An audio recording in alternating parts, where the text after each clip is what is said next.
down pedophiles in this country for years, and we've been pretty successful at it. But those lowlifes have found a place where it's almost legal to continue their sick, disgusting practices. And our producers went undercover to follow them and smoke them out. This is a tough story to watch, and there are some images and details in it that you may not want your children to see. But it's our business to track down pedophiles. And we've teamed up with a man in Central America who's made it his business, too. I pay you and you pay them? Is that how it works? Yeah. That voice you're hearing is Bruce Harris in a San Jose brothel. Young girls are paraded in front of him.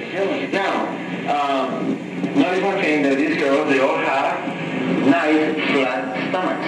They got gorgeous, yes. This pimp is showing off his prostitutes. Many of them are underage. The brothel sports an American flag, a welcome signal for Americans looking for sex with underage girls. What this man doesn't know is that he's being taped, and that his client, Bruce Harris, is no pedophile at all. I go in, I had a hidden camera in the bag. I went in as a client, and he went through this whole show, like a meat market, if you like, offering young girls for sex. Because I heard that in Costa Rica you can get young girls. 9, 10, yes.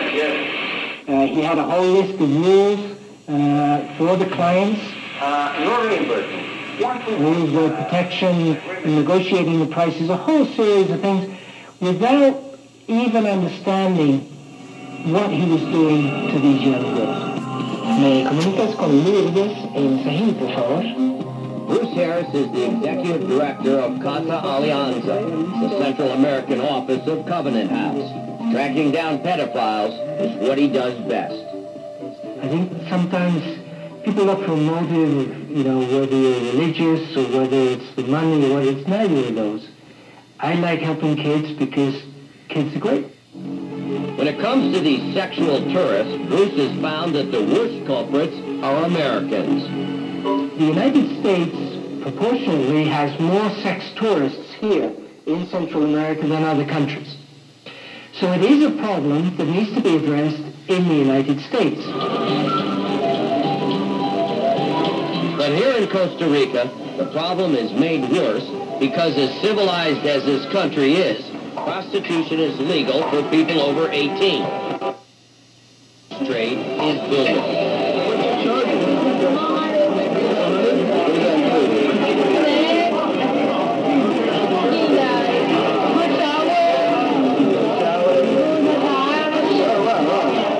Bars in San Jose cater to the legal sex trade. Meanwhile, American pedophiles lurk in the streets and hunt down their illegal and underage victims. The group which concerns me are what we call the opportunists. People who come to Central America, they see the girls on the street and they think, hey, if they're offering me their body, nobody knows me here, let me fulfill one of my fantasies and nobody's going to know about it. Corner after corner after corner. Street prostitutes exhibit themselves. These girls turn as many as 5 tricks a night for as little as $20 each. America's most wanted producers hit the streets of Costa Rica. Armed with hidden cameras, they quickly discovered just how easy it is to find children working the streets. Children who have no concept of what it's like to be a kid. We met Erica on a busy street just steps from our hotel. Stories like hers echo throughout the dark streets of San Jose. Shockingly, she didn't even know how old she was. Erika, ¿y cuántos años tienes? How old are you? ¿En serio? Sí. Honestamente. Soy para 16. I am going on 16. Okay. Your date of birth? I do not know. ¿No sabes? What year were you born? I don't know. You don't know what year you were born. I do it because they won't give me work, because I don't know how to read. And since I'm underage, and since I have a baby, I have to do this, because the father of the baby doesn't help me. We have a whole generation of adolescent, young teenage girls who are pregnant. These girls should be in school, not in labor. It should not be that an American can sexually abuse children in one country, go back to the United States, and still be a teacher of children. Bruce is talking about Daniel Gary Rounds, a special ed teacher in Philadelphia who wrote an explicit diary of his travels in Central America. America's Most Wanted obtained a copy of his disgusting diary. I remember yesterday looking at the naked Indian boys. Had 14-year-old Manuel. And regarding another boy, he said, He's 15. Never had sex with another person. And he just came this year. What more could I ask for? and what we can't show you is much, much worse. The diary is the most scandalous document that I ever read. In gruesome detail, Daniel Gary Rounds, this teacher, describes the sex acts that he has with little boys from the ages of 9, 10, 11 years old. Honduran police arrested Rounds in a hotel room with two boys. But after he served barely half of his sentence in prison, a Honduran court moved him to house arrest. Rounds fled back to the United States. Spence, I want to talk to you a little bit about what happened in Honduras. Oh, really? Can you tell us about that? You'll have to read my book. Our Fox affiliate in Philadelphia located Rounds, and he wasn't hiding at all. Why were you jailed in Honduras?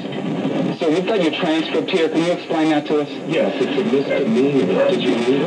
It's a misdemeanor. A misdemeanor?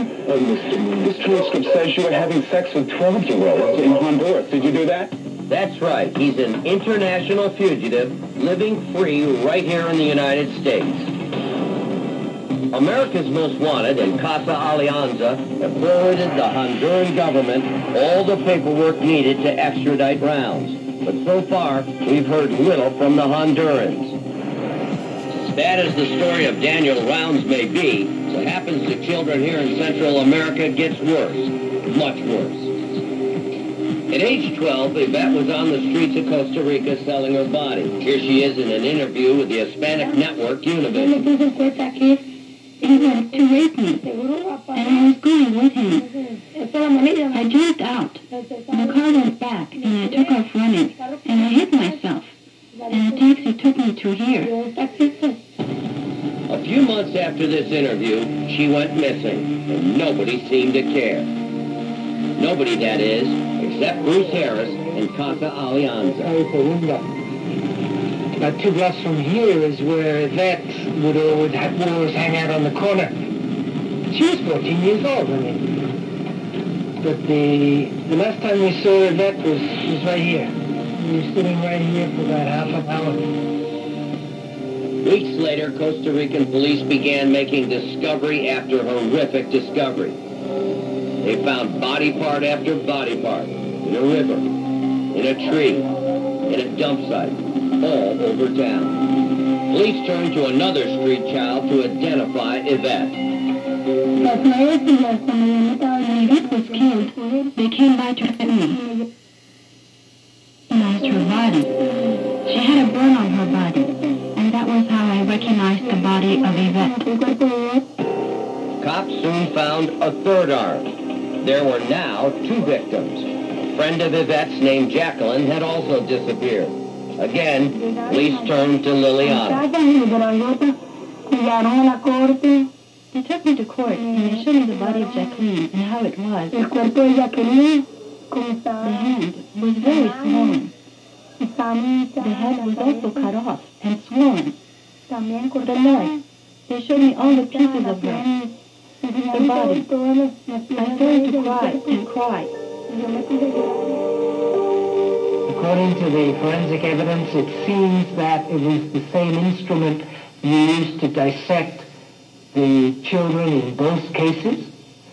The blood was drained from their limbs, they were frozen, and they've been left in different places during months. This is not just someone who took out their rage. This is a systematic killing, and it's scary. These children are not just killed with violence, they're also killed by indifference. These children children are not prostitutes. These are prostituted children. These kids are victims. They're victims of a society that doesn't give a damn about them as human beings. And yet we sit here thinking, what can we do? The first thing we can do is start to care. Bruce is absolutely right. Solving this problem starts with caring about the children, then doing something about it. So let's get started.